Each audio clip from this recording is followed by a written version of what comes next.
Yes, good morning, officers. Time for today's current affairs videos. So, 25th July 2025. Let's see what are the important topics for today first. So, slide by slide, what are the important points? I'll put star and blocks on it. So, focus more on that. And when you're writing the answer, you have to mention all those points. If you don't mention, you will not get marks. You have to mention those points and you do your own analysis. You have to collect some more points from your choice, which you feel, because end of the day, I'm just a human being. So I will do whatever I can. You must do whatever you can. Together, we can be successful in the examination. So that is the whole game that we have to play. So as a team. So keeping that in mind, what are the important topics for today? Okasari quick glance kodam. Topics that I'm going to cover today. First, center releases new telecom policy. దాని draft తీశారు. అది first article for today. Second, India UK trade deal likely to boost farm export. Target is 20% growth by 20%. Assertions advocating succession attraction. So succession is trying to come out of the country. దేశా నుంచి బయటకు రావడానికి లేతే anti country slogans మాట్లాడి దేశంలో ఉన్న హల్లాగుల్లా చేసి దేశంలోంచి బయటకు వచ్చి దాన్ని సెక్సెషన్ అంటారు బేసికల్గా. So under UAPA this is the third important topic I'm going to discuss. And finally no plan or intention to make changes in the preamble. Changes to the preamble, ఇది పాలిటీకి చాలా చాలా important. 24-year surveys reveals that the coral cover in Lakshadweep, coral reefs cover 50% reduction in the coral reefs. So very important fifth topic for environment.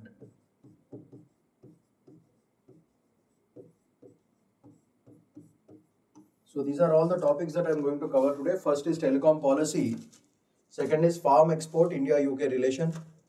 Then Succession Act under UAPA and preamble change cheyagaltama leda, and coral reef cover 50% reduce ayindi. These are the topics which we are going to discuss today. So let's move on to the first topic. First topic ఏంటిది? Center releases new telecom policy draft తీశారు. So బేసికల్గా ఒక telecom పాలసీలో regulations ఏమున్నాయో ఒకసారి చూద్దాం క్విక్గా. First, telecom బేసికల్గా ఒక సర్వీస్ సెక్టర్ కింద తీయడం జరుగుతుంది. బట్ కొత్త future is about make telecom ఒక ప్రోడక్ట్ లెడ్ ఇండస్ట్రీ కింద టార్గెట్ చేస్తున్నారు. That is the basic vision. So product led innovation focused sector కింద తయారు చేయాలి. సో దిస్ ఈస్ ద, ఇది ఒక కొత్త సెక్టర్ ఉంది సెక్టర్, కానీ దాన్ని ఇంకా బాగు చేయడానికి దానికి స్పెషల్ ఫీచర్స్ ఇవ్వాలి, స్పెషల్ గ్రాంట్స్ ఇవ్వాలి, స్పెషల్ పైసలు ఇవ్వాలి.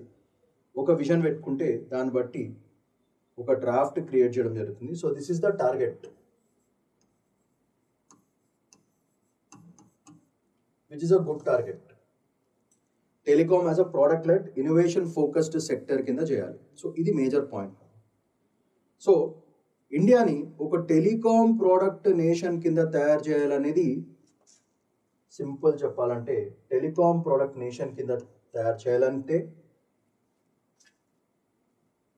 చేస్తే, if you do it then citizens remain very secure. So citizens సెక్యూర్గా ఫీల్ అవడం మొదలెడతారు. ఇలా జరగాలంటే digital access and digital security చాలా జాగ్రత్తగా ఉండాలి.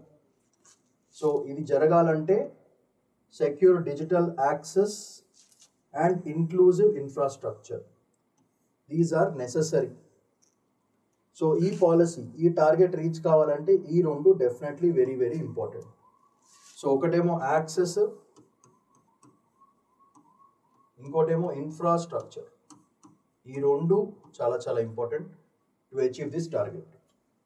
సో EU వాళ్ళది డిజిటల్ కంపాస్ 2030 ఇది ఆల్రెడీ చేస్తుంది. EU వాళ్ళు ఇక్కడ చూసుకోండి, EU యూరోపియన్ యూనియన్ వాళ్ళు Digital Compass 2030 emphasizes similar goals for inclusive digital growth. Inclusive ante meaning entity, all sections of society, irrespective of their geography, irrespective of their societal status, andarki itlanti access dorkali. Best example is mobile phones. That is the best example. Today, there is no person on this earth without a smartphone. Okay, anta inclusive delivery of a product to the human beings and the citizens of a country. So ఈయూలో కూడా ఇట్లాంటి digital access అందరికీ దొరకాలి అని చెప్పేసి వాళ్ళకు కూడా ఒక పాలసీ ఉంది. అదే పాలసీ బేస్ మీద ఇండియా కూడా ఒక కొత్త పాలసీ, టెలికాం పాలసీ తీసుకురావడం జరుగుతుంది. సో ఇది దీంట్లో మనకు తెలిసింది already 4G 5G and fibre optics, wifi, ఇవి నెసెసరీస్, ఇవి కావాలి మనకి. These are requirements.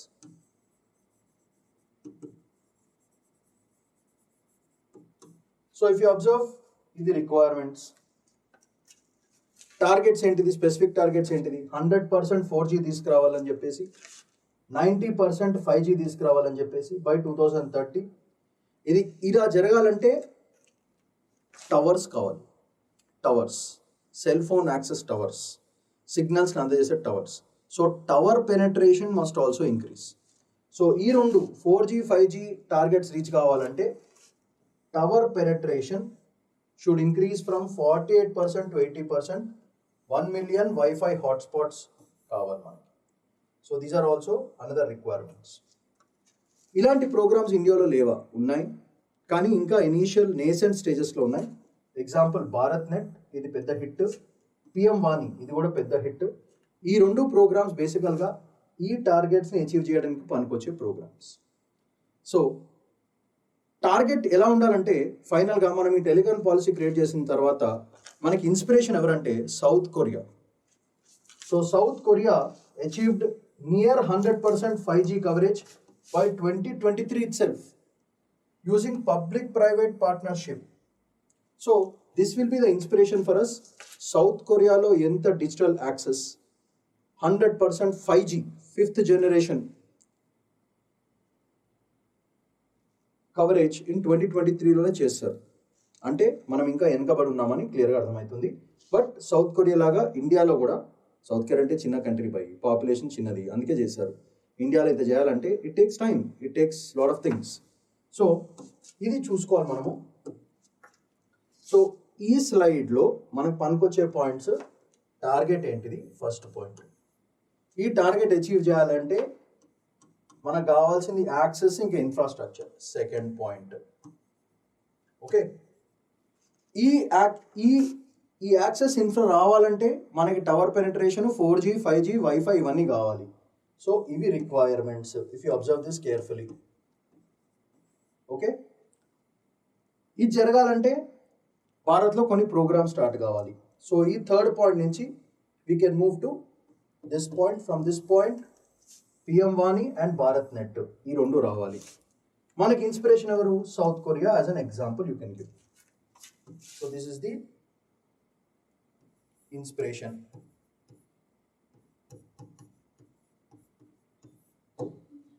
సో ఈ పాయింట్స్ మనము మన ఫస్ట్ 4 పాయింట్స్ ఆఫ్ ది ఆన్సర్లో రాయాల్సిన మేజర్ పాయింట్స్.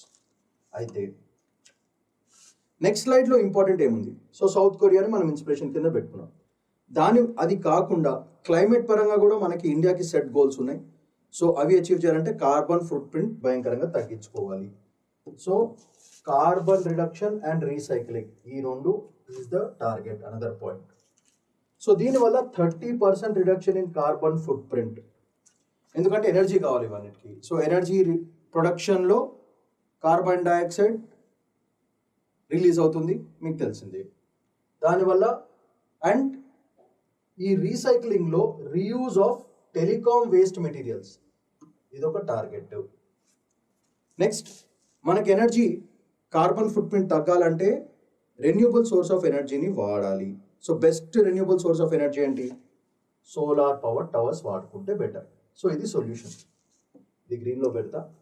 సో దట్ ఈ టార్గెట్స్ అచీవ్ చేయాలంటే మనకి ఒక solar powered towers first point.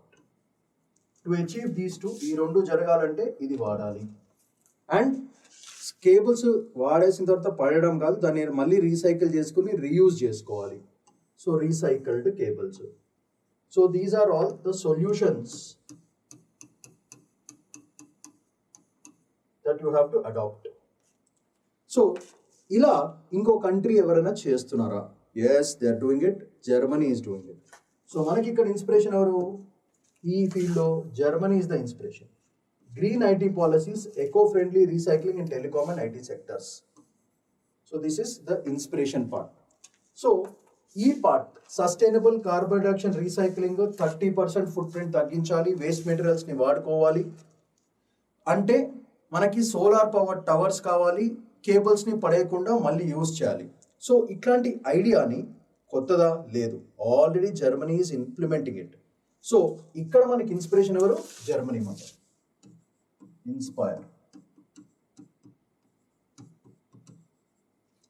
Inspiration ఎవరు? Germany. So already Germany prove చేసింది కాబట్టి మనము జస్ట్ దాన్ని ఇండియనైజ్ చేసుకుని మనం మన ఎన్వైరన్మెంట్కి సెట్ అయ్యేటట్టుగా మనం ప్లాన్ చేసుకోవాలి.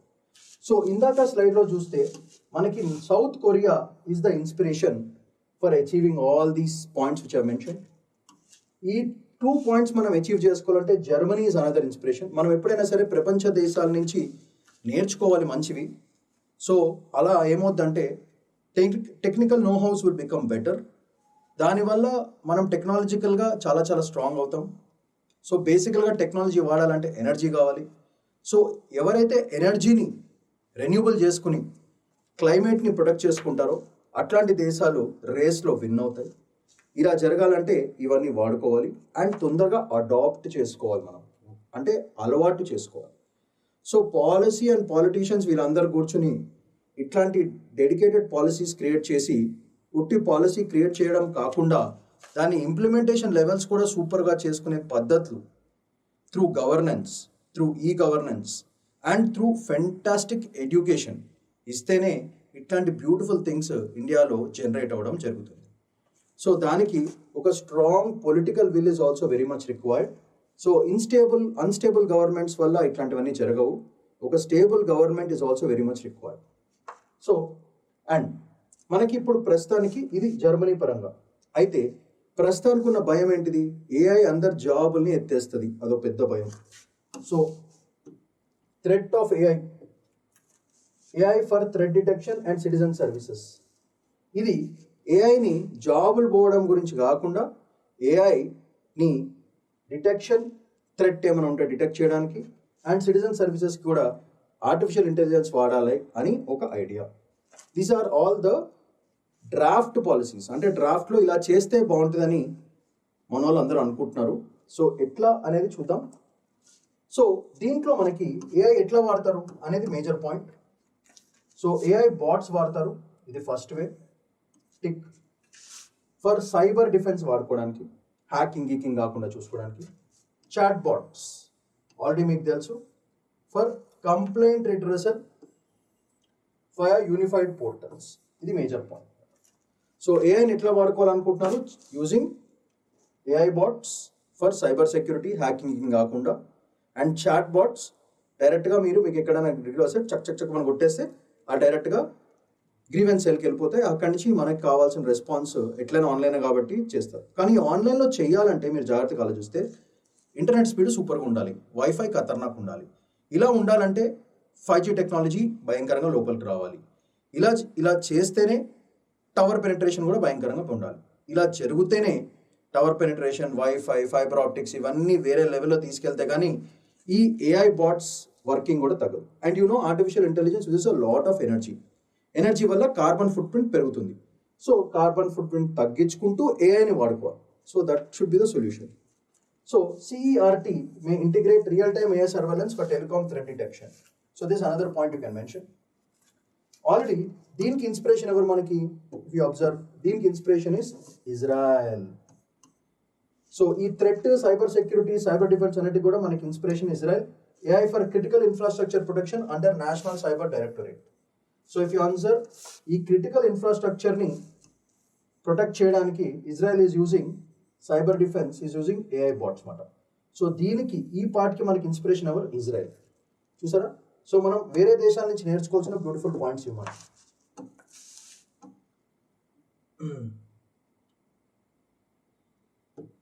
ఇక్కడ చూస్తాను రండి ఒకసారి. So Germany,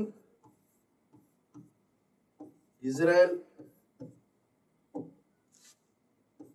south Korea. So inspiration చూసారా, South Korea, Germany as well as Israel, ఒక్కొక్క దానికి ఒక్కొక్కటి. సో ఇవన్నీ దేశాల నుంచి మన వాళ్ళు అన్నీ చూసి ఇవన్నిటిని మన న్యూ టెలికాం బిల్లో డ్రాఫ్ట్లో ఇంక్లూడ్ చేయడం జరుగుతుంది. సో ఆల్రెడీ ఇవన్నీ ప్రూవ్డ్ కాబట్టి మనం just copy paste and Indianize it, మనకి సెట్ అయ్యేటట్టు మనం ప్లాన్ చేసుకోవాలి. సో మన సొంత కవిత్వం కూడా ఉండాలి కదా దాంట్లో, సో అట్లా కూడా చేసుకోవచ్చు. సో ఇది that is the points for this one. So you can mention here about carbon reduction. So this whole thing is about, if you observe. Okay, next చూద్దాము India's leadership role in global telecom standardisation. దీనివల్ల మనకు వచ్చిన advantage ఏంటి? Global telecom standardisation increases, 6G forums will start, domestic telecom hardware production will increase to 150% by 2030. ఇది ఒక target.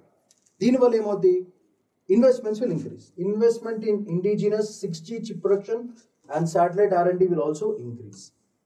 So దీనికి best example మనకి Japan. So ఇక్కడ చూసుకుంటే మనకి Japan is beyond 5G strategy, includes international 6G collaboration and local R&D. ఇది already తీసుకుంటుంది. So ఈ పాయింట్స్కి ఇన్స్పిరేషన్ ఎవరు మనకి? Japan is the inspiration for this point. So 4th point under Japan. So this part is talking about inflows as well as 6G forum. So 6G and talks will talk about Japan. So దీనివల్ల ఏమవుతుందంటే advantage, modern identity validation increases, surveillance reforms also will happen. ఇది కాకుండా mobile number verification to curb identity fraud, lawful interception term అనేది తీసేశారు ఇక్కడ. So this term has been removed.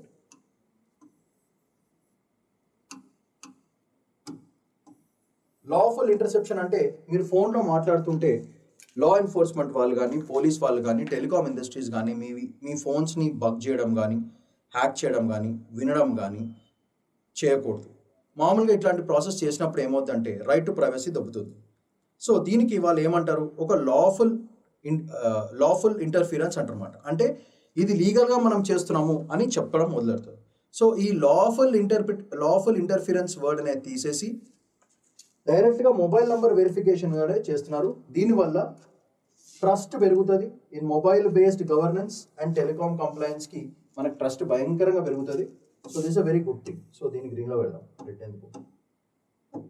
So trust factor will increase in mobile based users. So అది major point. So ఈ trust విషయం మీద already మనకి ఇక్కడ inspiration ఎవరు? EU. EU is the inspiration for this trust services.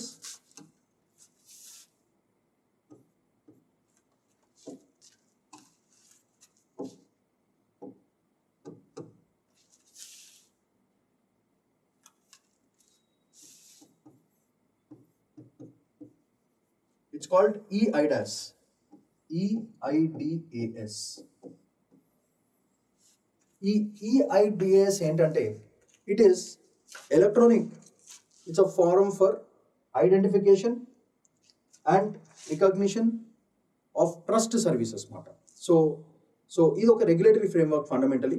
So authentication, so electronic identification. So it is like this, EIDAS మాట. So electronic identification, authentication and trust services. It is an organization where it verifies digital identities with user privacy safeguards. ఇట్లాంటి ఒక organisation మనం కూడా create చేసుకోవాలి. So దీనికి inspiration EU. EU is already formed a forum called Electronic Identification and Authentication and Trust Services. So that is called EIDAS. IDAS. So దీనికి inspiration మనకి EU. So if you observe ఈ మొత్తం article, when you read this new telecom draft చాలా ఉంది. దాన్ని simplify చేసి మీకు అర్థమయ్యేటట్టుగా ఈ పాయింట్ సెలెక్ట్ చేయడం జరిగింది. దీంట్లో 4 భాగాలు ఉన్నాయి, అంటే 4 ఇన్స్పిరేషన్స్ ఉన్నాయి. ఈ 4 ఇన్స్పిరేషన్స్ని కంబైన్ చేసి కొత్త టెలికాం పాలసీని తీసుకురావడం జరుగుతుంది. సో దీనికి మనం చిన్న అనాలిసిస్ చేద్దాం ఒకసారి క్విక్గా. సో దీంట్లో మనం గుర్తుపెట్టుకోవాల్సిన పాయింట్స్ ఏంటిది, మనం what are the major points that you have to remember అనేది చాలా జాగ్రత్తగా వినండి ఒకసారి. So if you look at the first one, this whole point is talking about new kind of sector రావాలి.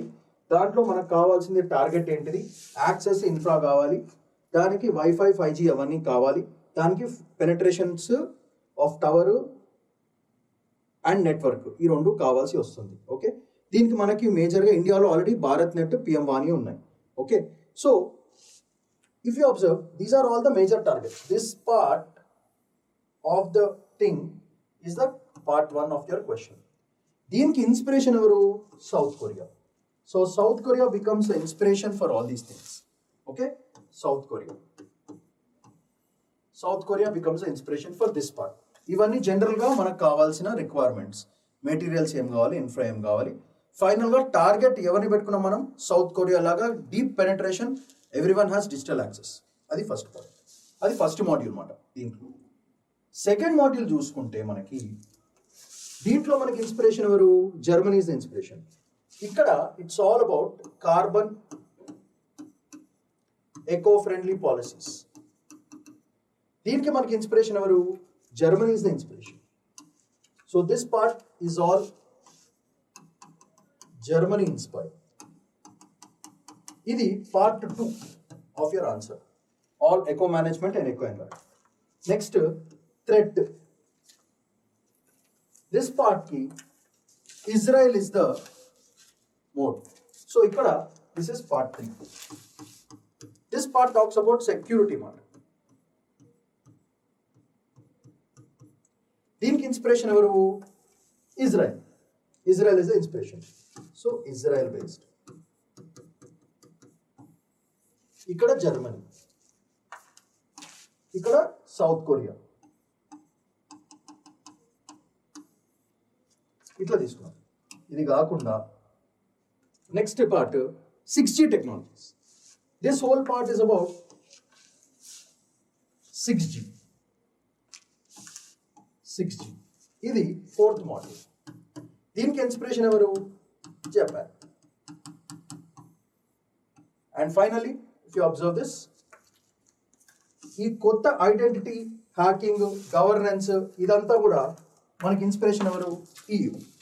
So this all about governance.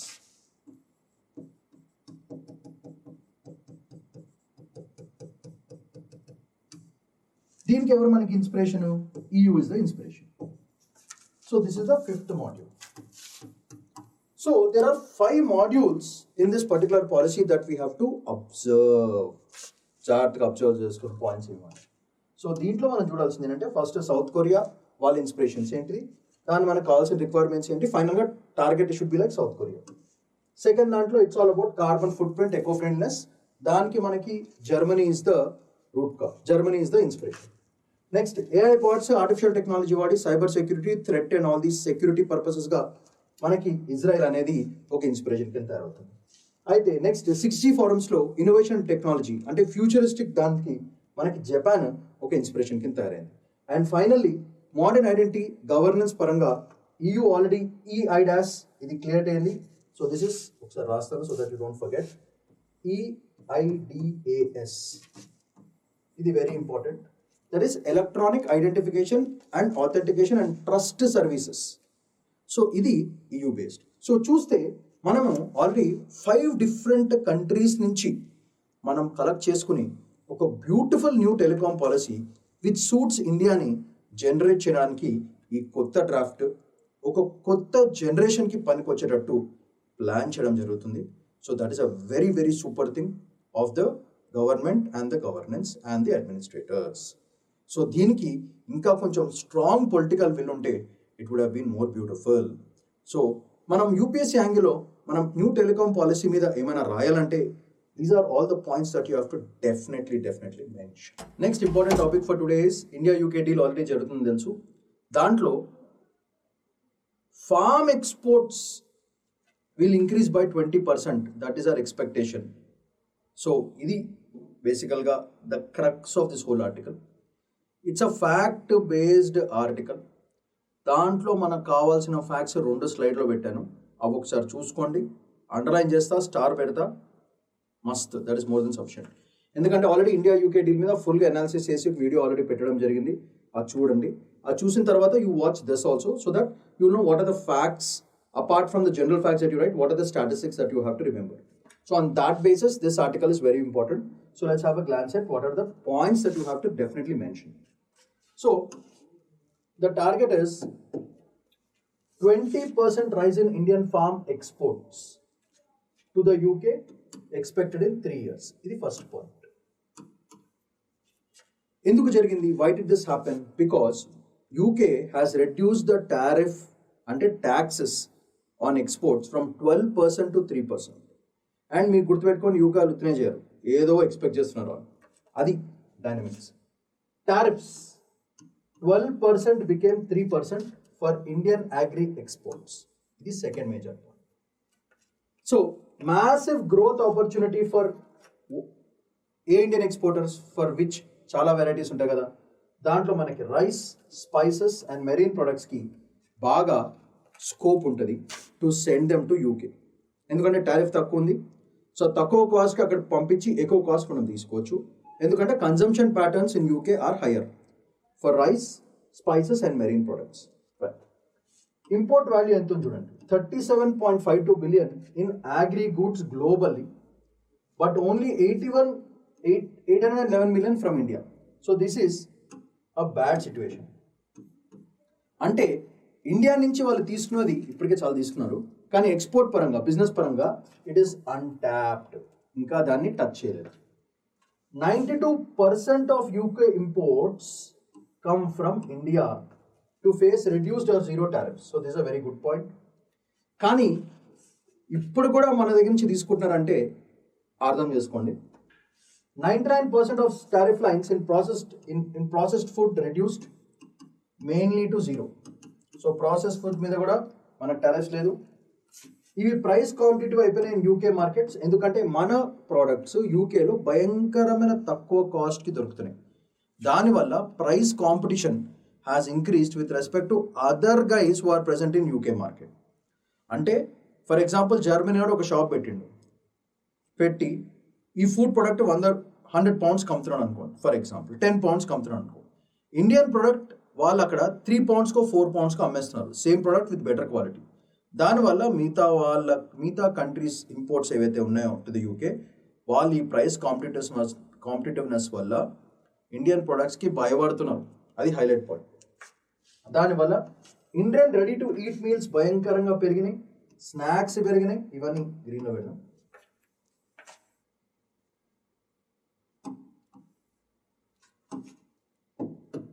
Ready to eat meals has increased, snacks increase అయినాయి, spices in super markets భయంకరంగా పెరిగినాయి. So this is a very good point. It's a very good point for Indian exporters. అయితే India gains parity with top UK agri import partners like Brazil, South Africa. వీళ్ళు same India లాగానే, but India gains priority over these countries like Brazil as well as South Africa. UK always prefers to align with India with top tier suppliers. So higher market share for Indian fruits, vegetables and specialty foods ki higher market share undi.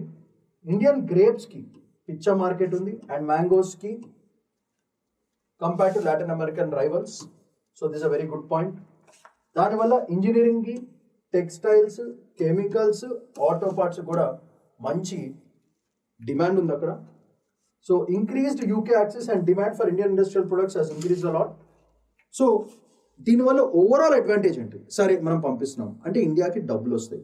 ఇండియాకి డబ్బులు వస్తే ఏమవుతుంది ఫైనల్గా? దాన్ని మంచి చేయాలి కాబట్టి ఫైనల్గా మనము మోర్ ఎక్స్పోర్ట్స్ అయితే ఏంటి advantage? More jobs, tech upgradation in small and medium scale industries. So micro, small and మీడియంలో మనకు మంచి ఒక ఆపర్చునిటీ దొరుకుతుంది. So this will be the big opportunity.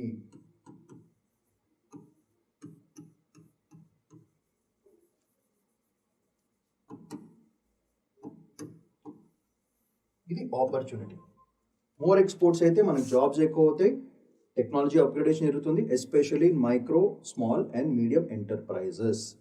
So చూసారు ఇక్కడ ఇదంతా కూడా it shows that Latin American కంట్రీస్తో కంపేర్ చేస్తే UK is taking more advantage of India and India is also taking ఖతర్నాక్ అడ్వాంటేజ్ ఫ్రమ్ యూకే. అండ్ ఒక కొత్త మార్కెట్ క్రియేట్ అయిపోయింది మనకి. ప్రైస్ కాంపిటేటివ్నెస్ వల్ల ఇండియన్ ప్రొడక్ట్స్కి జప్ప వెళ్తున్నాయి. దాంట్లో ఇండియన్ డయాస్పోరా కూడా ఉంటుంది, రన్ చేసేది అంతా మనోళ్ళే అక్కడ. అది హైలైట్ పాయింట్. అట్లనే Indian electrical machinery and chemicals find faster entry into UK's manufacturing ecosystem. This another advantages point for us. Electrical machinery as well as chemicals, ఈ రెండు కూడా మనకి భయంకరంగా electrical machinery and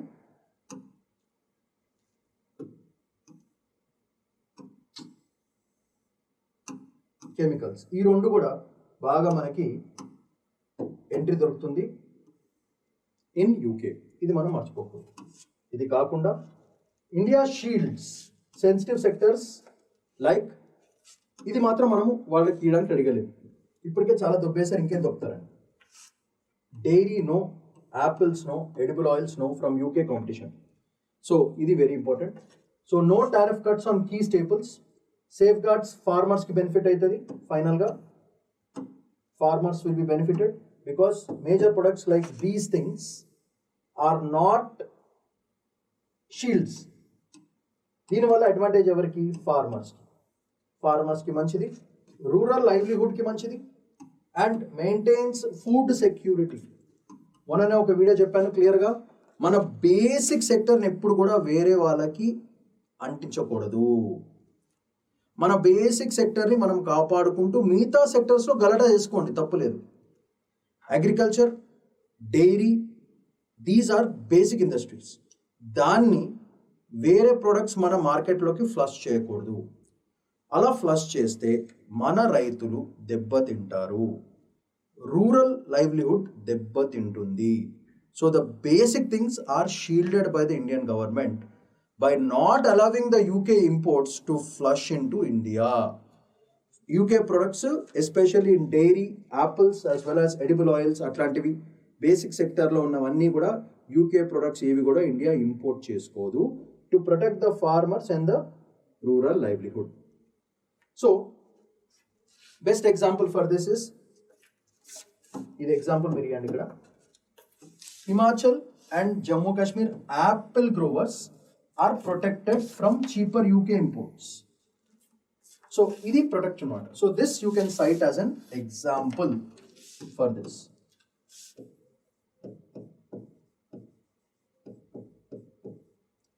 For protection of rural livelihood and farmers and maintains food security. వీటికి example Himachal and Jammu Kashmir apple గ్రోవర్స్కి cheaper UK apples వచ్చినా సరే దానికి ప్రొటెక్ట్ చేసుకోకుండా ప్రొటెక్ట్ చేస్తున్నారు. అది మేజర్ పాయింట్. సో ఇట్లా మనం బేసిక్ సెక్టర్ని ప్రొటెక్ట్ చేసుకుంటూ, ఒకప్పుడు యూకే మనల్ని వాడుకుంది కాబట్టి ఇప్పుడు మనం యూకేని వాడుకుంటున్నాం ఫర్ లెసర్ టారిఫ్స్ అండ్ ఖతర్నాక్ profits. That's the game.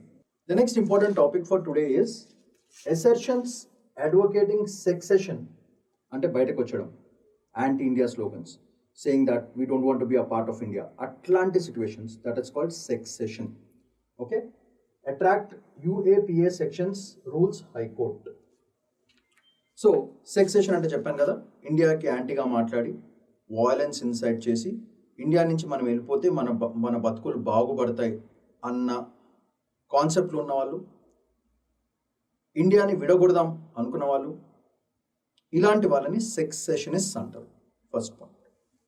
So ఈ సెక్సెషనిస్ట్ని యాంటీ ఇండియా స్లోగన్స్ వాడి ఇంటర్నల్గా డిస్టర్బెన్సెస్ క్రియేట్ చేసే వాళ్ళని UAPA, so unlawful activities and prevention act మీకు తెలిసింది.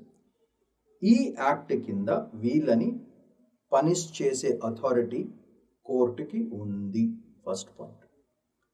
ప్రస్తుతానికి హైకోర్టు ఏం చెప్పడం జరుగుతుందంటే, అట్లాంటి అన్లాఫుల్ UAPA కింద ఎవరైతే దేశానికి అగేన్స్ట్గా దేశాన్ని విడగొట్టాలి, దేశాన్ని బదలగొట్టాలి, మా దేశం మాకు కావాలి, అనుకున్న వాళ్ళందరినీ creating problems with in India for disturbing the unity and diversity of the country and solidarity of the కంట్రీని బ్రేక్ చేసే మైండ్ సెట్ ఉన్న వాళ్ళని, అట్లాంటి యాక్టివిటీస్లో పార్టిసిపేట్ చేసిన వాళ్ళని, వాయిలెన్స్ క్రియేట్ చేసిన వాళ్ళని, అందరినీ రెచ్చగొట్టే వాళ్ళని పక్కకు తీసి జైల్లో పడేయాలి.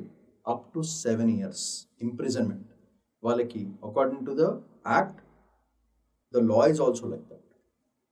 సో ఇప్పుడు ఈ ఇష్యూ సడన్గా ఎందుకు వచ్చింది సార్ అని అడగచ్చు. మొన్న రీసెంట్గా ఒక trial court, okay, trial court అంటే మీకు ఫస్ట్ తెలియాలి ట్రయల్ కోర్ట్ అంటే ఏంటో. చాలా కొంతమంది తెలుసు, తెలిసిన వాళ్ళు it's like revision. Those don't know please remember trial court. Trial court అంటే ద ఫస్ట్ కోర్ట్ అన్నమాట. First court where the case comes. Usually this trial court is usually lower court matter, lower or subordinate courts.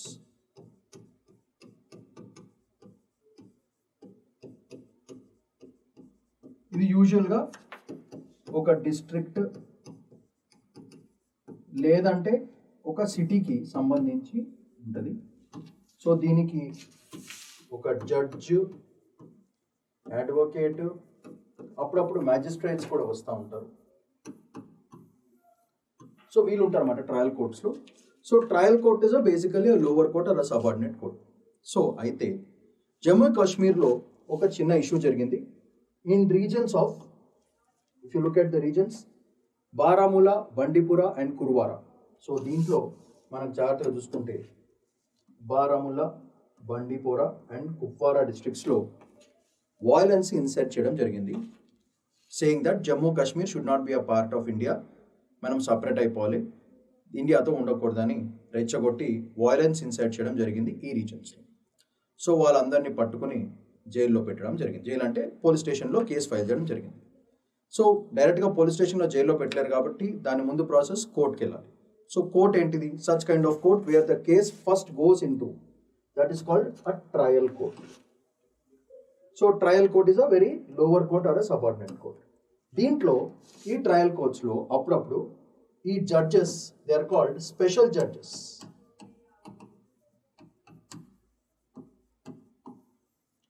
ఈ special judge ఈ కేసులో ఏం చేశాడంటే బేసికల్గా వాళ్ళని fine కట్టమని వదిలేశాడు, saying that it does not come under UAPA.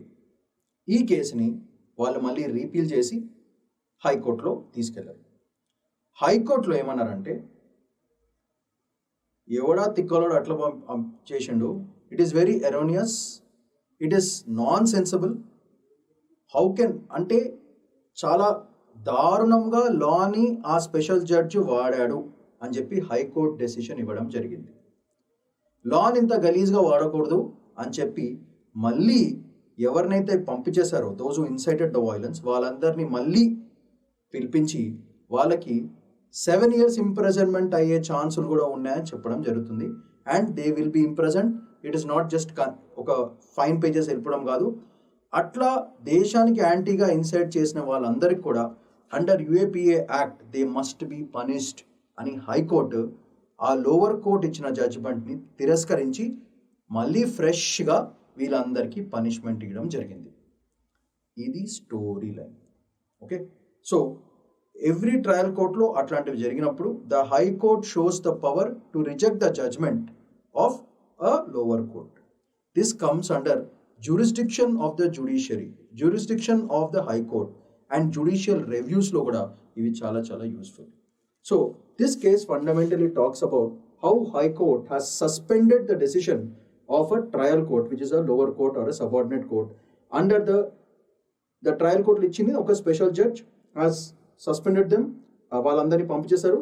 High court చెప్పింది మూసుకుని వాళ్ళందరినీ వెనకాల రప్పించి వాళ్ళని యూఏపీ యాక్ట్ కింద బొక్కలో దోయండ్రబాయ్ అని చెప్పేసి హైకోర్టు చెప్పడం జరిగింది. So that's a fantastic thing. Anti India slogans, inciting violence, creating internal disturbance అందరికి కూడా పెద్ద హెచ్చరిక ఇది. సో ఎవరైనా కథలు పడినారనుకోండి దేశానికి అగేన్స్ట్గా ఇచ్చి పడేస్తుంది court. So be careful. So that is a major point. So దీంట్లో మనము తెలుసుకోవాల్సిన మేజర్ పాయింట్స్ ఏంటో ఒకసారి క్విక్గా అండర్లైన్ చేసేద్దాం. illegally occupied inside succession falls under section 13 clause 1 of UAPA. ఇది జమ్మూ కాశ్మీర్ హైకోర్టు చెప్పింది. Okay, first. Next 7 years imprisonment. Second point, ఇది కాన్స్టిట్యూషన్ గా వ్యాలిడిటీ ఎక్కడి నుంచి వచ్చింది? ఆర్టికల్స్ 245, 248 పార్లమెంట్స్ లెజిస్లేటివ్ పవర్ అది. And entry 1 of 93 in the union list under defence, public order and UAPA scope ఎంత ఉంది కూడా ఈ ఆర్టికల్స్ కింద అండర్ సెక్షన్ 13 clause 1 లో క్లియర్ గా మెన్షన్ చేయడం జరుగుతుంది. Accused were discharged, storyline, discharged by special judge in UAPA case in Bandipura police station limits law. So special judge under NIA Act handles sensitive national security cases under anti-terror laws. So ఈ special judge ని తీసుకురావడం కారణం ఏంటిది? This special judge అనే character under NIA act కింద రావడం జరిగింది. That is National Investigative Agency Act కింద ఈ స్పెషల్ జడ్జ్ ని అపాయింట్ చేయడం జరిగింది to deal with the case of terror or succession. ఇట్లాంటి కేసెస్లో నార్మల్ జడ్జి కాకుండా ఒక స్పెషల్ జడ్జిని తీసుకొస్తారు. ఈ జడ్జికి పవర్ ఎక్కడి నుంచి వస్తుంది? అండర్ ది NIA యాక్ట్ కింద వస్తుంది. సో ఈ special judge through NIA act వచ్చి sensitive cases, national security cases and anti terror laws ఇట్లాంటివి డీల్ చేయడానికి ఈ స్పెషల్ జడ్జిని తీసుకురావడం జరిగింది. ఆ స్పెషల్ జడ్జి ఏం చేసిండు? డిశ్చార్జ్ చేసిండు, అంటే వదిలేసిండు. ఎవరిని? వైలెన్స్ని ఇన్సైట్ చేసిన వాళ్ళని, ఇంకా those are trying to break the country.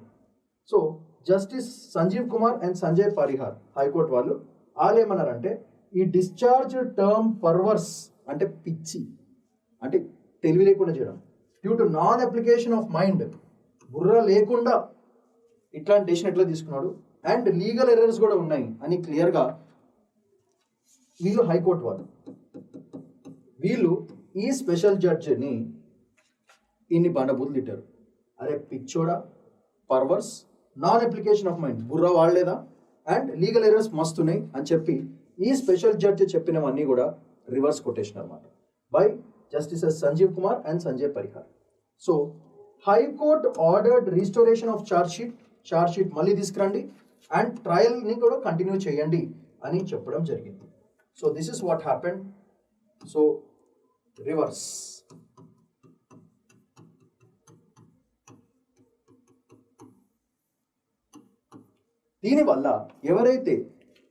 దీనివల్ల ఇది ప్రెసిడెంట్ కింద తయారవుతుంది. అంటే సంథింగ్, ఈ కేసు ఒక ప్రెసిడెంట్ కింద ఎందుకు తయారవుతుందంటే ఈ డిస్ట్రిక్ట్ సిటీలో ఎవరైతే గోల చేసి డబ్బులు ఇచ్చి ఎట్లయినా కోర్టు నుంచి బయటకు వస్తారో వాళ్ళందరూ కూడా ఎప్పుడు భయంగానే ఉంటుంది. ఎందుకంటే ఒక్కసారి కోర్టులోకి వెళ్తే ఎస్పెషల్ అండర్ UAPA యాక్ట్ ఖతాం, హైకోర్టు పట్టుకుందా అయిపోయి. సో చిన్న చిన్న కోర్ట్స్ జడ్జెస్ కూడా నెక్స్ట్ టైం ఎప్పుడైనా సరే ఇట్లాంటి జడ్జ్మెంట్ ఇవ్వాలనుకుంటే హైకోర్టు, సుప్రీంకోర్టుని దృష్టిలో పెట్టుకుని స్పెషల్ జడ్జిలు కూడా who come under NIA act will be very very careful, జాగ్రత్త పడతారు. So that is advantage. So this article is supported by Article 19(2) permits reasonable restrictions on freedom of speech, interest of sovereignty and integrity of India. So sectionist speech is UAPA lo offense kinda. Idi overall formula. ఎవరైనా సరే దేశానికి అగెన్స్ట్గా మాట్లాడి మనం దేశం నుంచి విడిపోవాలి, అప్పుడే మన బతుకులు బాగుపడతాయి, ఇట్లాంటి పిచ్చి పిచ్చి డైలాగ్స్ ఎవరైనా కొడితే వాళ్ళకి పుచ్చలు పగిలిపోతాయని చెప్పి ఇండైరెక్ట్గా UAPA యాక్ట్ కింద హైకోర్టు చెప్పడం జరిగింది. So that is a major point. So dialogue పరంగా అయితే అదే కరెక్ట్. పిచ్చి పిచ్చిగా మాట్లాడితే పుచ్చలు పగిలిపోతాయి అని హైకోర్టు క్లియర్గా యాంటీ ఇండియా నుంచి బయటకు వచ్చేద్దాం, ఇట్లాంటి బ్లడీ ఐడియాస్ ఎవరు ఉంటే వాళ్ళందరికీ ప్యాక్ అవుతుంది ఈరోజు నుంచి. అది మేజర్ పాయింట్. దానివల్ల legal clarity on how article 19(1) clause freedom of speech is not absolute. Freedom of speech అంటే నువ్వు ఇష్టం వచ్చినట్టు మాట్లాడడం కుదరదు, there are limits for your freedom of speech అని కూడా ఇండైరెక్ట్గా కోర్టు చెప్పడం జరుగుతుంది. So reinforces judiciary's role under article 13 judicial review. ఇది మేజర్ పాయింట్, ప్రిలిమ్స్కి చాలా చాలా ఇంపార్టెంట్ మనకి ఇవన్నీ ఆర్టికల్స్. లా సెక్యూరింగ్ సావరెనిటీ, అది very important. So these are all important for your prelims. Articles are very very important, mains కూడా చాలా చాలా పనికొస్తుంది. ఇదంతా ఎందుకు స్టార్ట్ అయింది? 370 ఆర్టికల్ 2019లో తీసుకున్న డెసిషన్ వల్ల. కాన్స్టిట్యూషన్ ఇంటిగ్రేషన్ ఆఫ్ JNK చేశాం కాబట్టి, ఇంకా కూడా చేసిన తర్వాత కూడా వీళ్ళందరూ మళ్ళీ కథలు పడుతున్నారు. ఆర్టికల్ 1 టెరిటోరియల్ ఇంటిగ్రిటీ, మన ఇష్టం వచ్చినట్టు మనం చేస్తాము అంటే దేశం పరంగా. And Article 355, duty of the union to protect the states. ఈ రెండు కింద firmness will come. ఇది best part. So upholds national unity, increases, and zero tolerance towards secessionist propaganda. So both are very, very important points. ఇది result.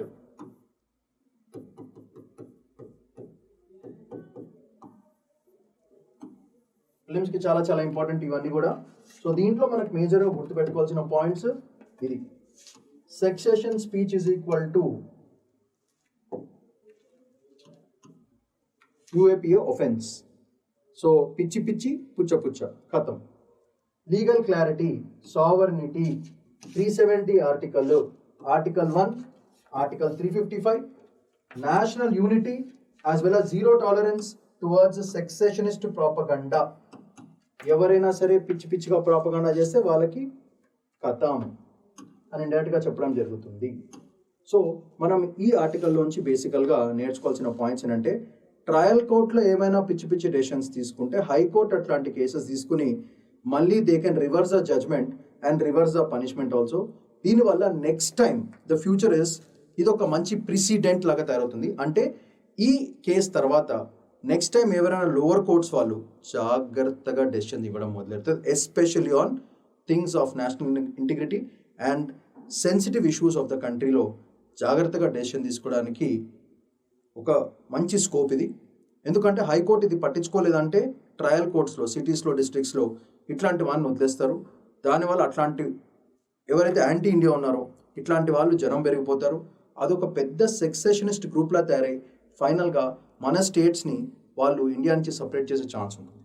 So అలా ఫ్యూచర్లో అంటే ఇంకా ఎప్పుడు కూడా అట్లా జరగకూడదు. కాబట్టి this case is a super case to show precedent for the next cases to come on sensitive and national integrity issues. Yes, very very important politic related important topic ఏంటంటే, no plan or intention to make changes in the preamble. ప్రియాంబుల్లో changes మేము తీసుకురాము. బేసికల్గా issue ఏంటంటే, the word socialism ఇంకా secularism తీసేయమని కొంతమంది చెప్పడం జరుగుతుంది. మన వాళ్ళేమో లైడ్ తీసుకో, socialism and secularism as a part of the preamble. Socialism అంటే తెలుసు, a state which creates a welfare state but it is not anti growth. అంటే మనం పెరుగుతాం అంతేగాని ఒక క్యాపిటలిస్ట్ కంట్రీ లాగా పెరగడం కాదు, ఉట్టి ప్రాఫిట్ కాదు. జనాలకి మంచి చేస్తూ చేస్తూ చేస్తూ ఒక వెల్ఫేర్ స్టేట్ క్రియేట్ చేసి, వెల్ఫేర్ స్టేట్ అంటే ఏంటి, మార్జినైజ్డ్ సొసైటీస్, వల్నరబుల్ సొసైటీస్ని కూడా మెయిన్ స్ట్రీమ్లో తీసుకొచ్చి అందరితో పాటు వాళ్ళకి డెవలప్మెంట్, ఒక ఇంక్లూజివ్ గ్రోత్ తీసుకొచ్చే స్టేట్నే వెల్ఫేర్ స్టేట్. సో బేసికల్గా all the basic necessities for a citizen ఏదైతే కావాలో అదంతా స్టేట్ చూసుకుంటుంది. That kind of state is called welfare state. So we'll be a welfare state but not అట్లానే గ్రోత్ కూడా ఇంపార్టెంట్. ఈ రెండింటిని బ్యాలెన్స్ చేసుకుంటూ వెళ్ళే స్టేట్నే వెల్ఫేర్ స్టేట్ అంటారు. సో అందుకే సోషలిజంకి సరిపోయే అట్రిబ్యూట్స్ వెల్ఫేర్ స్టేట్లో ఉన్నాయి కాబట్టే సోషలిజం అనేది ఇండియన్ ప్రియాంబుల్లో ఉండాలి. And secular, all religions are equal in front of law. Everyone has the right to practice their own religion as long as it is not anti-national అయ్యేంత వరకు నో ప్రాబ్లం. సో నేషన్లో ఉండి మీ religion, మీకు నచ్చిన దేవుడిని ఎంతనా పూజ చేసుకోండి, ఏమైనా చేసుకోండి, రిలీజియస్ టీచింగ్స్ కూడా చేసుకోండి, తప్పులేదు. But it should not touch the national security of the country అని క్లియర్గా మెన్షన్ చేయడం జరుగుతుంది. సో ప్రియాంబుల్ని మార్చడం అనేది ఇంపాసిబుల్ అని ఇండైరెక్ట్గా చెప్పడం జరిగింది. So this is the whole essence of that particular article. దీంట్లో మనకు యూపీఎస్సీలో పనికొచ్చే పాయింట్స్ ఏంటో 2 minutesలో చూసేద్దాం ఫాస్ట్గా. So issue is about remove socialism and secularism from the preamble which is not happening. ఈ టర్మ్స్ ఎప్పుడు ఇన్సర్ట్ చేశారు? 42nd constitution amendment act 1976. So ఇది కాన్స్టిట్యూషనల్ ప్రిన్సిపల్స్ని ఫాలో అవుతుంది, పొలిటికల్ డిస్కోర్స్ కూడా తప్పుతుంది. సో దీని వ్యాలిడిటీ ఎప్పుడు? Validity of the 42nd amendment act and parliament's power to amend the preamble. ఇది సుప్రీం కోర్టు విత్హెల్డ్ చేసిందన్నమాట. Supreme court upheld the validity of 42nd amendment act, దాని importance ఏంటిది, and parliament's power to amend the preamble ఎంతవరకు ఉందనేది, ఆ scope ఎంత ఉందనేది supreme court define చేయడం జరిగింది. దీనికి మోస్ట్ ఇంపార్టెంట్ కేసు ఏంటిది? Kesavananda Bharati case 1973. So preamble is a part of the constitution, very important. Preamble is a part of the constitution, but amenable without violating the basic structure doctrine. So ప్రియాంబుల్లో ఉన్న ఎసెన్స్ని మార్చచ్చు, but basic structure doctrine మాత్రం ఎక్కడ touch చేయకూడదు. So some parts of the preamble can be amenable అంటే changeable, but the essence of the basic structure doctrine should not change అని క్లియర్గా సుప్రీం కోర్టు రీఅఫర్మ్ చేసింది. What is socialism in simple terms చెప్పాలంటే welfare state but not anti growth, ఇది definition. Secularism forms a part of the basic structure. So ఈ రెండు ప్రియాంబుల్లో part కాబట్టి ఈ వర్డ్స్ని తీయడం కుదరదు అని సుప్రీం కోర్టు జస్టిఫై చేయడం జరిగింది. Validates that these terms support inclusive governance, which is a part of the preamble, and economic reform, which is a part of the constitution. ఈ రెండింటికి సరిపోయినాయి కాబట్టి ఈ వర్డ్స్ తీయడం జరగదు అని సుప్రీం కోర్టు ఖరాఖండిగా చెప్పడం జరిగింది. So public debates by RSS and others don't reflect formal government policy.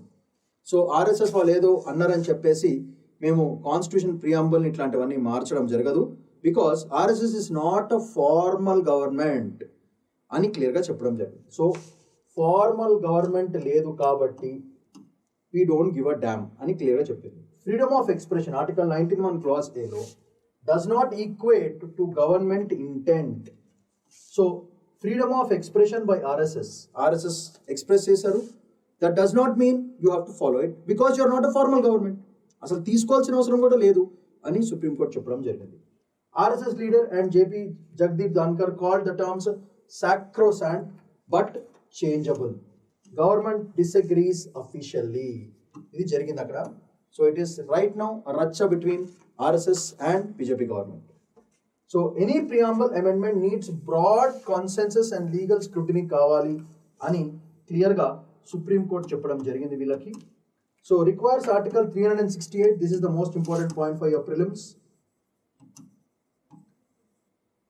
Article 368 process ప్రియాంబుల్స్లో చేంజెస్ ఏమైనా తీసుకురావాలంటే article 368 it must not violate the basic structure doctrine as I told you. So మొత్తం ఆర్టికల్లో మనకి ప్రిలిమ్స్లో వచ్చే chance article 368. This is the whole star point. ఇది మనం గుర్తుపెట్టుకుంటే more than sufficient. Star point is article 368. దీనివల్ల constitutional stability has increased and limits arbitrary executive action. ఇట్లాంటివన్నీ కూడా ఎక్కువ చేయడానికి స్కోప్ ఉండకుండా ఉంటుంది. దీనివల్ల కాన్స్టిట్యూషన్లో ప్రియాంబుల్లో చేంజెస్ రాకుండా స్టెబిలిటీ ఆఫ్ ద కాన్స్టిట్యూషన్. ఈరోజు ప్రియాంబుల్లో ఒక వర్డ్ చేంజ్ చేస్తే రేపు ఇంకో గవర్నమెంట్ వచ్చి ఇంకోటి చేంజ్ చేస్తుంది. ఫైనల్గా the essence of the basic structure doctrine which protects our country like this will B last. అప్పుడు మనమంతా గోవిందా అనుకోవాల్సి వస్తుంది. సో అట్లాంటి దారుణమైన పరిస్థితి రాకుండా సుప్రీంకోర్టు హెచ్చరిక ఇచ్చింది అందరికీ. ప్రియాంబుల్ నువ్వు అంటే మీరు ఏదో పోయిటరీ రాసినట్టు మాట్లాడటం కుదరదు. ఒక పర్టికులర్ పద్ధతి ప్రియాంబుల్ అండ్ నెసెసిటీ కూడా ఉండాలి చేంజ్ చేయడానికి అని క్లియర్గా చెప్పడం జరుగుతుంది. Next important topic for today is about 24 year survey reveals that coral cover in Lakshadweep 50% reduction అయింది. సో ఇది మేజర్ పాయింట్. ఇవి coral reefs, coral bleaching in Lakshadweep. So ఇక్కడ మనకి మేజర్ కాన్సెప్ట్ ఏంటంటే కోరల్ బ్లీచింగ్.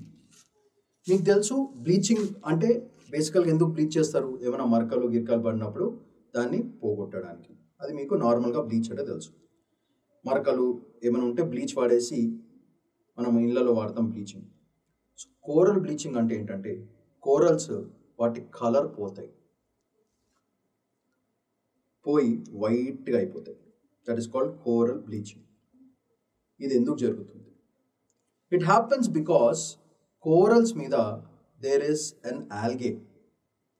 ఆ ఆల్గే వల్లనే ఆ కోరల్ రీఫ్స్కి అంత బ్యూటిఫుల్ కలర్ వస్తుంది. బేసికల్ వెరీ ఇంపార్టెంట్. కోరల్ రీఫ్స్కి కలర్ రావడానికి కారణం ఎవరు? ఆల్గే. ఓకే, అది ఏం ఆల్గేనో మనం స్లైడ్లో చూద్దాం. ఈ ఆల్గేస్ బేసికల్గా క్లైమేట్ చేంజెస్ వల్ల వేడి ఎక్కువ అవడం వల్ల, when the ocean becomes warm due to man made disasters, industrial చెత్త పడడం వల్ల, గ్లోబల్ వార్మింగ్ వల్ల ఓషన్ ఎప్పుడైతే వేడెక్కిపోతుందో ఈ algae, when the ocean becomes warm, these algae will lose interest in staying in the ocean and ఈ coral leaves నుంచి బయటకు వెళ్ళిపోతాయి. సో ఈ కోరల్ నుంచి ఎప్పుడైతే ఆల్గే బయటకు వెళ్ళిపోయిందో కలర్ కూడా వాళ్ళతో పాటు ఆల్గేతో పాటు వెళ్ళిపోతాయి. And these corals will become like white structures. ఇట్లా. సో ఇలా కలర్ఫుల్గా ఉన్నవి ఇలా గట్టిగా తయారైతాయి, అది మేజర్ పాయింట్. సో ఇంత బ్యూటిఫుల్గా కలర్ఫుల్గా ఉన్న ఆల్గే, ఈ coral reefs, because of the algae, ఈ colour is coming because of the algae. So ocean warm అవడం వల్ల ఈ ఆల్గే ఇక్కడి నుంచి ఎస్కేప్ వెళ్ళిపోతాయి. అప్పుడు ఇట్లా సాడ్గా డిప్రెస్డ్ సోల్స్ లాగా ఈ కోరల్స్ ఇట్లా అన్బ్లీచ్డ్. సో ఇది బ్లీచ్డ్, ఇది అన్బ్లీచ్డ్. కలర్ ఉన్నప్పుడు ఇలా ఉంటాయి, కలర్ లేనప్పుడు ఇట్లా అయిపోతాయి. దిస్ ఇస్ బికాస్ అక్కడున్న ఆల్గే జంప్ అయిపోతుంది because of climate disasters and all these things. దీంట్లో మనకి 4 to 5 ఇంపార్టెంట్ పాయింట్స్ ఉన్నాయి. అవి మనం ఎన్వైరన్మెంట్ అండ్ ఎకాలజీ పేపర్లో చాలా చాలా ఇంపార్టెంట్, ప్రిలిమ్స్లో guarantee question. So let's look at why the Lakshadweep bleaching has gone to 50% and why it has reduced to 50% అనేది ఒకసారి చూద్దాం క్విక్గా. So let's have a quick glance. 50% తగ్గింది. Basically heat waves, I will write these things ఒకసారి రెడ్లో పెట్టుకుందాం. Heat waves number 1 reason. Global warming వల్ల mass coral bleaching జరుగుతుంది, ఇది మేజర్ పాయింట్. సో ఆ ఆల్గే పేరు ఏంటిది అంటే it is zooxanthellae. It's an algae that provides food and color to the corals. This is major point. This is useful for your prelims. Which algae gives the color and the food to the corals? ఎందుకు వెళ్ళిపోతున్నాయి? Rising temperatures వల్ల stress వస్తుంది దానికి. పాపం మనం ఇంట్లో ఒక్కసారి AC లేకపోతేనే మనకి ఇంటి బయటకు వెళ్ళి గాలి పీల్చుకుంటాం. మరి ఆల్గేకి ఎట్లా అనిపించింది? దానికి కూడా ఒకటేసారి చల్లగా ఉన్న వాతావరణం తగ్గించి వేడిగా ఉన్న వాతావరణం అంటే పిచ్చి లేసి అది కూడా జంప్ అయిపోతుంది. దానివల్ల what is happening?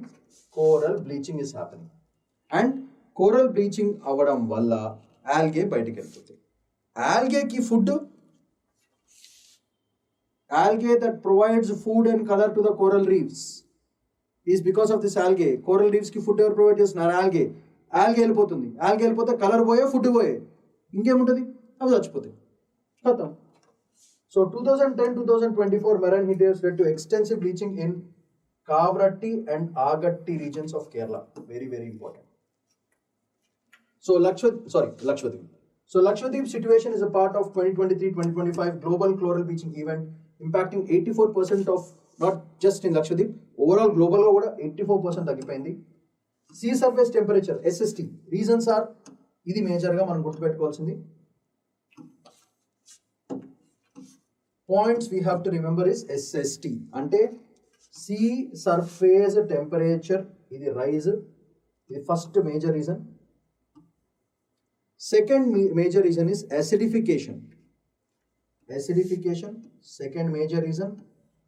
And finally, El Nino effects. The third major reason. So these are all the major reasons for this process to happen. Okay. మనమేమో UNFCCC ki United Nations Framework for Convention on Climate Change ki members and we are committed to it. And CBD convention of biological డైవర్సిటీకి మనం 2 ఫ్రేమ్వర్క్స్కి మనము సంతకాలు పెట్టినాం. కాబట్టి ఈ coral reef conservation ఒక గ్లోబల్ డ్యూటీ కింద మనం భావించి ఈ కోరల్ రీఫ్స్ని జాగ్రత్త పరచుకోవాలి. అంటే ఆల్గే బయటకు వెళ్ళకుండా చూసుకోవాలి. అంటే మనం చేసే చెత్త పనులు ఆపేయాలి. అంటే టెంపరేచర్స్ కంట్రోల్లో పెట్టుకోవాలి. మ్యాన్ మేడ్ డిజాస్టర్స్ తగ్గించుకోవాలి.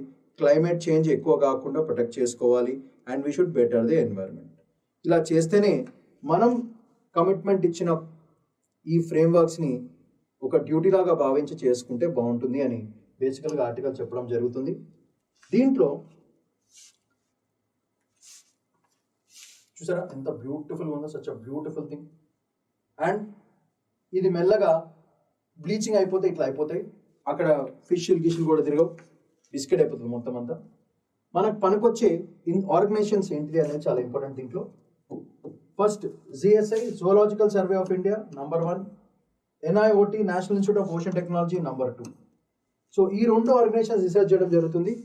ఇదే కాకుండా ఫిష్ స్పీషీస్ మీద special research is going on. Marine organisms భయంకరంగా తగ్గిపోతున్నాయి. ఇంకో హైలైట్ ఏంటంటే బటర్ఫ్లై ఫిష్, ఇది బటర్ఫ్లై ఫిష్ అంటారు దీన్ని. సో ఈ butterfly fish and parrot fish populations భయంకరంగా తగ్గిపోయినాయి. They're all reducing. Number has declined drastically because coral reefs కి ఫుడ్ దొరక అవి చచ్చిపోతున్నాయి కాబట్టి ఇవి కూడా చచ్చిపోతున్నాయి. దానివల్ల ఫుడ్ చైన్ దెబ్బతింటుంది, ఫిషరీస్ దెబ్బతింటాయి, టూరిజం భయంకరంగా అసలు ఆ కోరల్ రీఫ్స్కి వెళ్ళేదే అక్కడి నుంచి. కోరల్ రీఫ్స్ ఎందుకు ఇంపార్టెంట్? టూరిస్ట్ స్పాట్స్ అవన్నీ బ్యూటిఫుల్ స్పాట్స్. కలర్ లేకపోతే వాళ్ళు కూడా పోరు, టూరిజం దెబ్బతింటుంది. అండ్ ఫైనల్గా న్యాచురల్ కోస్టల్ బ్యారియర్స్ కూడా దెబ్బతింటాయి. So these are all the effects.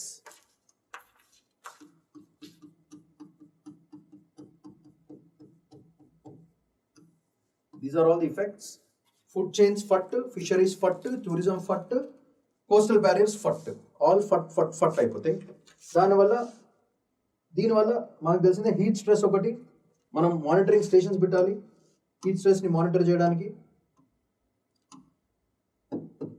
Monitoring stations for heat stress, coral gardening చేయాలి అండ్ రెసిలెంట్ స్పీషీస్ని బిల్డప్ చేసుకోవాలి. మళ్ళీ రీఫ్ టూరిజం పెంచాలి, ఇల్లీగల్ యాంకరింగ్ తగ్గించుకోవాలి. So these are all the solutions.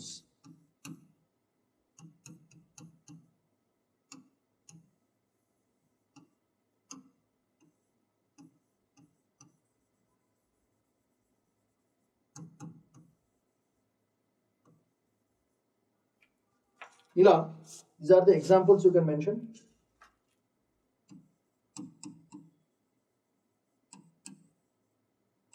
Parrot fish ఒకటి, butterfly fish ఒకటి, decline.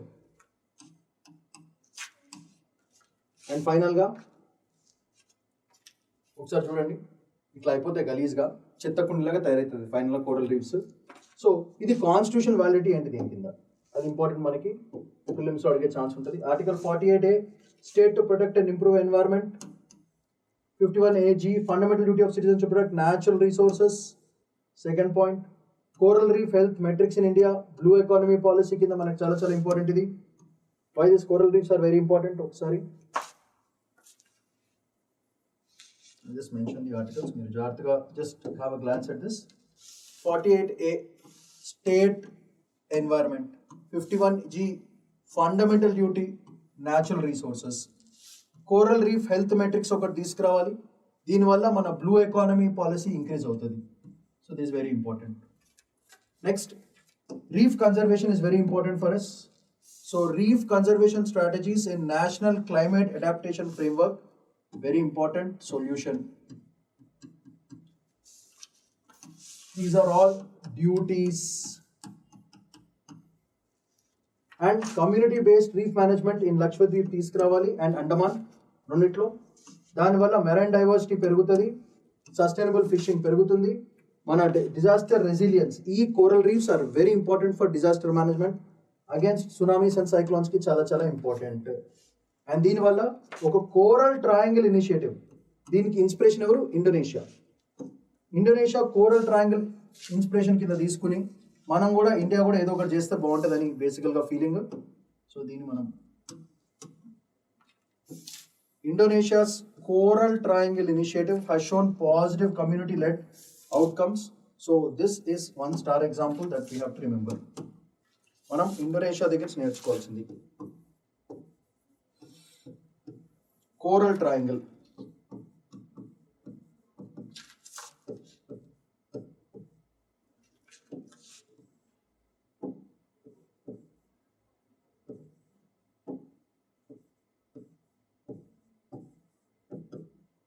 ఇది inspiration మనకి ఫర్ కమ్యూనిటీ లెడ్. అంటే జనం వాళ్ళందరూ వాళ్ళే ఒక రెస్పాన్సిబిలిటీ తీసుకుని చేస్తే బాగుంటుంది అని, ప్రతిదానికి గవర్నమెంట్ మీద డిపెండ్ కాకుండా ఒక సస్టైనబుల్ ఎన్వైరన్మెంట్ని మనం అంతటా యాజ్ అ కమ్యూనిటీ మనం కూడా ఒక ఫండమెంటల్ డ్యూటీ లాగా ఫీల్ అయ్యి, because it is mention in the constitution also, తీసుకుని కోరల్ రీఫ్స్ని ప్రొటెక్ట్ చేసే బాధ్యత ఉట్టి గవర్నమెంట్ది కాదు, పబ్లిక్ది కూడా అని ఇండైరెక్ట్గా ఆర్టికల్ చెప్పడం జరుగుతుంది. కోరల్ రీఫ్స్ పోతే మనకు న్యాచురల్ సైక్లోన్ సునామీస్ వస్తాయి, ఇండియాని కప్పేస్తాయి. అట్లాంటి దారుణాలు జరగకూడదు అంటే కోరల్ రీఫ్స్ని జాగ్రత్త ప్రొటెక్ట్ చేసుకోవాలి. So that's all for today. These are all the important topics. మళ్ళీ చెప్తున్నాను, మీరు రివిజన్ చేయకపోతే మీ ప్రిపరేషన్ బిస్కెట్ అవుతుంది. అట్లా జరగకూడదు అంటే మీరు రివిజన్ చేయాలంటే వీడియో చూడండి, కింద వీడియోస్ ప్రొవైడ్ చేస్తారు. పాయింట్స్ నేనే మెన్షన్ చేస్తున్నా కాబట్టి మళ్ళీ మీరు రీసెర్చ్ చేయాల్సిన అవసరం లేదు. ఈ పాయింట్స్ మెన్షన్ చేస్తే మీకు ఎగ్జామ్లో you'll get fantastic score. Okay, so Shaman Paidukulla signing off for today. Bye bye.